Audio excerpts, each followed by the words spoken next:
You're going to hear a lot over the next few months about tax reform.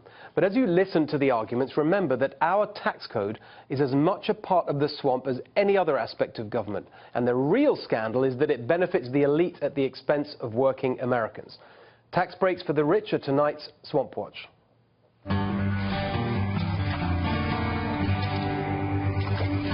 The state and local tax deduction lets taxpayers subtract the income and property taxes they pay to their state and county from their federally taxed income. It's one of the biggest tax breaks for individuals and saves taxpayers around $100 billion a year. So what's not to like? Surely we should be in favor of anything that saves taxpayers money. Well, yes, until you find out which taxpayers save money from this swampy scheme. In 2014, nearly 90% of the state and local tax deduction went to taxpayers earning over $100,000 a year. How much of it benefited working Americans? Just 1% went to those earning less than $50,000 a year. Remember that the median income in this country is around $50,000. That means half of all American households earn less than that. So 99% of the state and local tax deduction is going to the top half of earners. But it gets worse. Over half the money flowing from this tax break goes to just 6 states out of 50. Guess where they are? 20% goes to California for a start. And then look where it goes within those states. Here are the 10 counties that benefit the most from the state and local tax deduction. Number 1, New York County, New York, also known as Manhattan, also including Wall Street. Number 2, Marin County, California, also known as the place where San Francisco tech tycoons own their second or perhaps third homes. Although they don't need to worry that much, San Francisco County itself is number 7 on the list. And by the way, in third place is California's San Mateo County. That happens to be where I live. And I can confirm that my neighbors in Silicon Valley do not need a tax break from the federal government, especially when so many American households are struggling. President Reagan tried to get rid of this tax break for the rich in 1986, but backed off after howls of protest. Now, the Trump tax reform plan includes abolishing this elitist boondoggle. And predictably, the swamp has risen up in protest. Just in the last few weeks, we've seen the National Association of Counties, whatever that is, hiring expensive lobbyists, including ML Strategies and Cassidy & Associates, to protect the interests of the wealthy. They're joined by other establishment groups like the National Governors Association, the National League of Cities, the National Conference of State Legislatures, and the U.S. Conference of Mayors. Ignore their self-serving swampy spin. You know what the state and local tax deduction really is? It's a subsidy from the federal government to wealthy elites who shovel donations into the pockets of high-spending Democrats running places like New York and California, but who want to be protected from the economic consequences of their political posturing. Okay, here's another special favor our tax system gives the rich. You may have heard of something called the carried interest loophole. The idea behind this is to reward and incentivize risk-taking entrepreneurs who put their own money into investment funds. In exchange, the income from these investments is treated as a capital gain and taxed at a lower rate. Encouraging risk-taking and entrepreneurial investment. That's clean capitalism, and I'm all for it. But this tax break has been totally abused by the Wall Street elite for their own personal greed. Managers of private equity firms and hedge funds aren't putting their own money at risk. They're managing other people's money and make a commission out of it. That's their job, and the commission is their income. But the carried interest loophole lets them get away without paying income tax on it, like everyone else.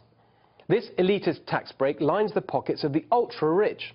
In 2015, Blackstone's Stephen Schwarzman, worth $12 billion, made over $8 million from this scheme. The co-CEOs of private equity firm KKR, George Roberts and Henry Kravis, both billionaires, made nearly $5 million apiece. How do the Wall Street elite cling on to their tax breaks? Well, on top of actually sitting inside the White House, Blackstone made almost $10 million in political contributions and spent $3.5 million on lobbying last year alone. And money spent to lobby the federal government on tax policy goes an especially long way. A study conducted by University of Kansas researchers found that corporations hiring lobbyists to influence a 2004 tax bill made a 22,000% rate of return on their investment. If only they could deliver that kind of return to their clients.